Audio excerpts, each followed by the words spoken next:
Deep in the ocean, in Mwamba's healing chamber, Kitapo lay still on a bed. Her scales, usually so bright and alive, looked dull. She wasn't breathing well, and every second felt like it stretched on forever. Mwamba stood over her, arms raised high. His hands shook, not from fatigue, but from fear. Fear of losing her.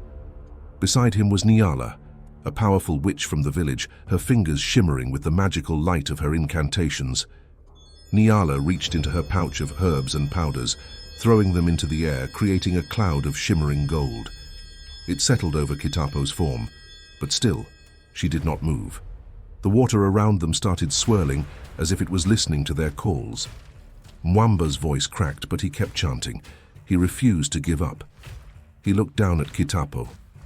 "Kitapo," he whispered between the chants, "you can't leave us. Please." Memories of her as a baby filled his mind. He remembered holding her for the first time, sprinting to the river to immerse her so she could breathe. He had watched her grow up, from a curious little girl to a brave young girl. Losing her now would tear him apart. Nyala threw some crushed shells over Kitapo. The glowing dust sank into her body, lighting her up for a moment. The glow spread through the water like tiny stars. Nyala glanced at Mwamba, worried. "She's slipping away," Nyala said, her voice breaking. "We have to give it everything we've got." Mwamba nodded, swallowing the lump in his throat. Nyala pressed her glowing hands to Kitapo's chest. Her voice was softer now, almost a plea. "Come back, child. The ocean needs you. Your father needs you. And Mwamba, he needs you most of all." Mwamba kept chanting, pouring all his love into every word. The glowing dust from the shells started fading, sinking deeper into Kitapo's skin. For a moment, the entire room lit up with a bright flash. Then everything went dark. You are watching The Tales of the Savannah. Subscribe and be part of the tribe. Now let's get back to the story.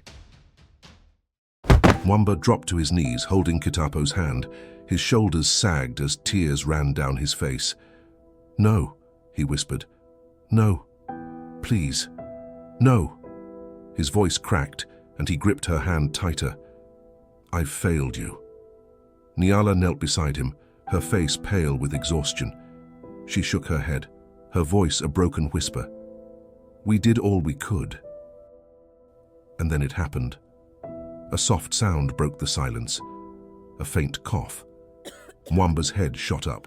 He froze, staring at Kitapo's chest as it rose and fell. She gasped again, sucking in a shaky breath.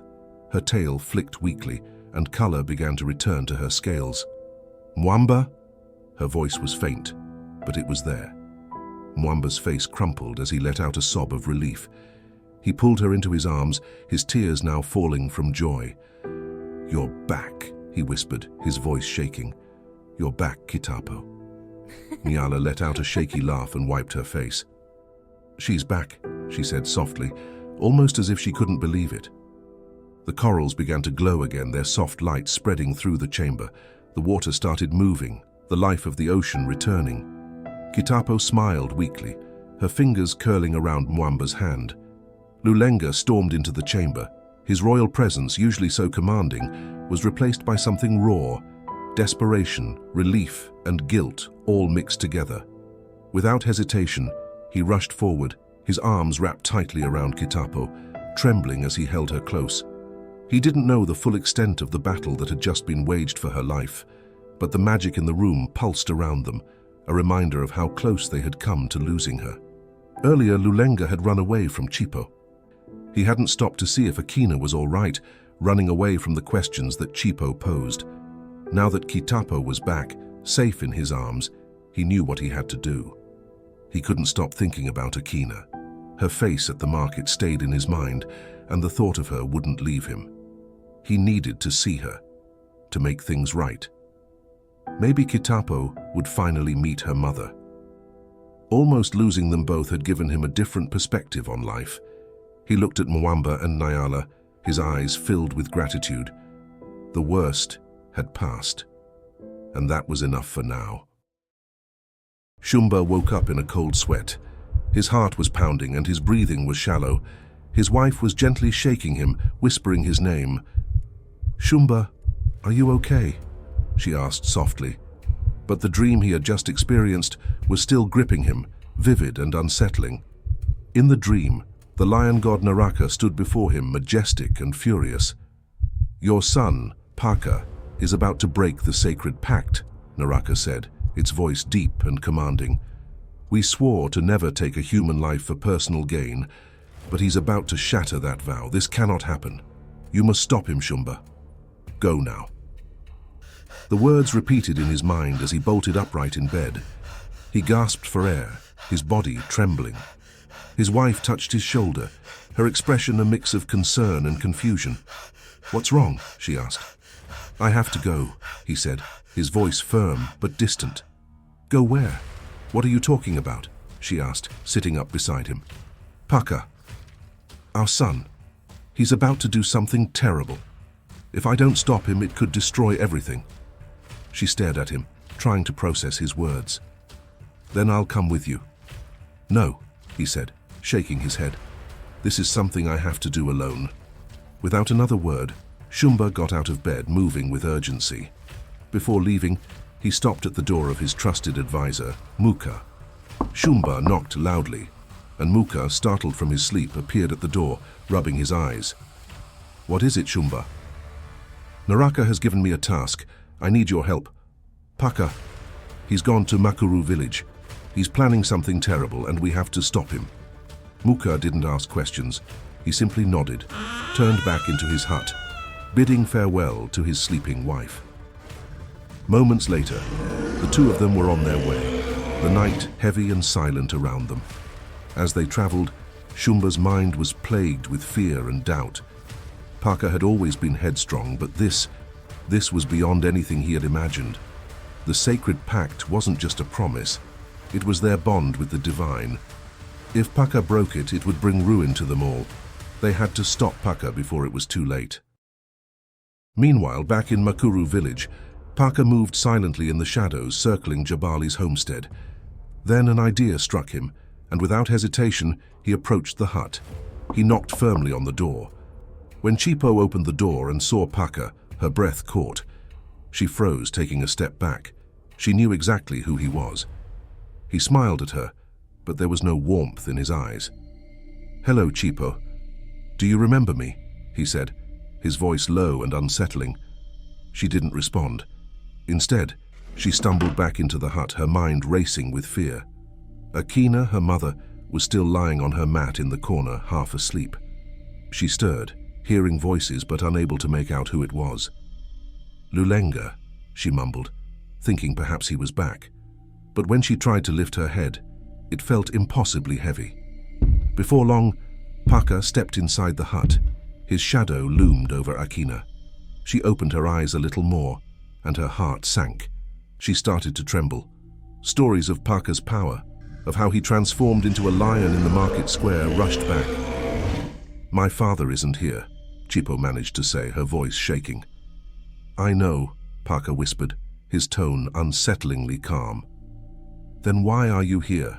she asked, trying to keep the fear out of her voice. He smiled faintly. "I heard your mother fell at the market. I wanted to check on her." Akina's fear deepened. She tried to sit up, but her body betrayed her, weak and trembling. Paka stepped closer. "Don't strain yourself, my love," he said softly, crouching near her. "No need to speak. I'll wait for Jabali to return. I have a few matters to discuss with him." His words were calm, but there was a sharpness beneath them. The room felt colder now. Chipo stood frozen in the corner, her back pressed against the wall. She couldn't take her eyes off Paka. There was something about him. His presence was both terrifying and strangely captivating, as if he commanded the space around him. Paka finally sat down, his movements slow, deliberate. He leaned back in the chair, watching them. "Such a beautiful family we would make," he murmured, his voice almost wistful. "I just want to talk, that's all. Let's wait for Jabali together." Chipo and Akina didn't dare move or speak. They could only wait, trapped under Paka's gaze. Outside, the village was silent, unaware of the predator lurking within. Jabali, Zuberi, and Kosana followed closely behind the guardian of the forest. The atmosphere felt alive, almost sentient, as though the city itself was watching their every move. The sound of the horn that had announced their arrival still echoed faintly in the distance. Goblins began to emerge from shadowy corners, their eyes glinting with curiosity and malice. Some were small and wiry, others hulking and grotesque. Whispers rippled through the growing crowd, all of them fixated on the humans and their glowing protector. The Guardian's voice was calm but firm. "Stay close. Do not speak unless spoken to. The goblins thrive on exploiting weakness." At the heart of the city stood the Goblin King's throne, a massive jagged seat. The Goblin King himself, Uldrock, sat upon it, his yellow eyes scanning the newcomers with calculating amusement. He was larger than the other goblins, his gnarled crown of bone and twisted roots giving him an air of both regality and menace. Kosana stepped forward, his heart pounding. "King Uldrock, we have come to ask for my daughter Naya to be returned to me." The Goblin King's laugh rumbled like distant thunder. "Ask, you say? You gave her to us willingly, Kosana. A pact was made. She sings like the stars themselves, a gift we treasure dearly. Why would we let her go?" "Please," Kosana begged, his voice cracking. "I was blinded by ambition. I made a terrible mistake. I only want to make things right. Let me see her at least." Uldrock narrowed his eyes but waved a long, clawed hand. "Very well, bring the girl." The crowd parted as a goblin stepped forward, leading Naya. She was breathtakingly beautiful. Her gown, woven from iridescent threads, seemed to shift colors with every step. Time worked strangely here. Though only a year had passed in the human world, she looked like a young woman grown. "Naya," Kosana whispered, his voice trembling. She stopped several paces away, her expression cold and unyielding. "Father," she said, her tone sharp. "Why are you here?" Her words stabbed Kosana's heart, but he couldn't stop the smile spreading across his face. She was alive and well. That was all that mattered. "I've come to bring you home," he said softly. "Home?" she snapped. "You gave me away. For what? To become the greatest healer? To chase your glory? You abandoned me, father." Kosana lowered his head, his voice breaking. "I was wrong. I see that now. Please, Naya, come back with me. Let me fix this." Before Naya could respond, Uldrock raised a hand, silencing her with a flick of his wrist. A wicked grin spread across his face, exposing his sharp, uneven teeth. "It seems," he began, his voice low and rumbling, "the girl does not wish to leave us. She has made a home here. Perhaps she sees where she truly belongs." He turned his eyes to Naya. "Is that your decision to stay?" he asked, his tone both curious and commanding. Naya froze, her heart racing. She felt every goblin eye in the room fixate on her, waiting for her response. Yes, she was angry at her father. He had given her away, traded her like a thing, and left her to find her way in a world so different from her own. But a small part of her, buried beneath the hurt, missed him. She missed the outside world, the sunlight, the familiar hum of human life. She longed to see the world she knew, where faces looked like hers, where voices sounded like hers. Yet she knew the goblins would despise her if she seemed too eager to leave. They valued pride and loyalty above all else, and she had learned enough about their ways to know that showing desperation could turn the tides against her. If she was going to leave, she had to play her cards carefully. She lifted her chin, letting a faint smile grace her lips. "Perhaps," she said, her voice calm and steady, "it is not for me to decide. Let the gods determine my fate." Her eyes flickered briefly to her father and his companions before returning to the king. "A riddle, my lord," she added, her voice carrying a subtle air of confidence. "Let a riddle decide." Kosana's breath caught in his throat. He saw the subtle glimmer of hope in Naya's eyes, but her controlled demeanor made it clear that she was walking a delicate line. The Goblin King's eyes glinted with delight. "Very good, Naya," he said, his voice oozing approval. "Very good. A riddle it shall be." The goblins erupted into laughter and cheers. They loved a challenge, especially one tied to high stakes. The king stood slowly, commanding the attention of everyone in the room. "Paka," he called, his voice booming. "This is your moment. You brought the girl to us, and now you shall have the honor of crafting the riddle that decides her fate." Paka's chest puffed with pride as he bowed deeply. "Thank you, my king. A great honor indeed." He turned to the group, his grin widening. "I will give you a riddle," he said, his voice dripping with glee. "But first I have a condition. The guardian of the forest cannot assist in solving it." The men froze, exchanging uneasy glances.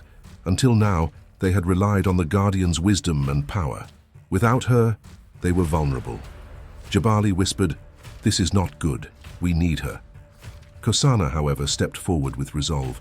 "Agreed," he said, his voice steady. "We will solve your riddle." Paka let out a cackling laugh, clapping his long fingers together. "Oh, how delightful! Then listen closely, humans. Here is your riddle. I'm not alive, but I can grow. I don't have lungs, but I need air. I don't have a mouth, and yet I drown. What am I?" The crowd of goblins erupted into chittering laughter, their voices echoing eerily through the cavern. The three men stood in silence and confusion. The guardian said nothing, her face impassive, though her eyes betrayed concern. Paka's grin grew wider as he leaned closer. "Take your time," he sneered. "But remember, if you fail, Naya stays with us forever." Naya's legs trembled as she stared at the men, their faces twisted in confusion. This was her last hope, her only chance to be free. Her life, her future, everything was in their hands now. "Please," she thought, her heart breaking as she looked at her father. "Don't fail me again."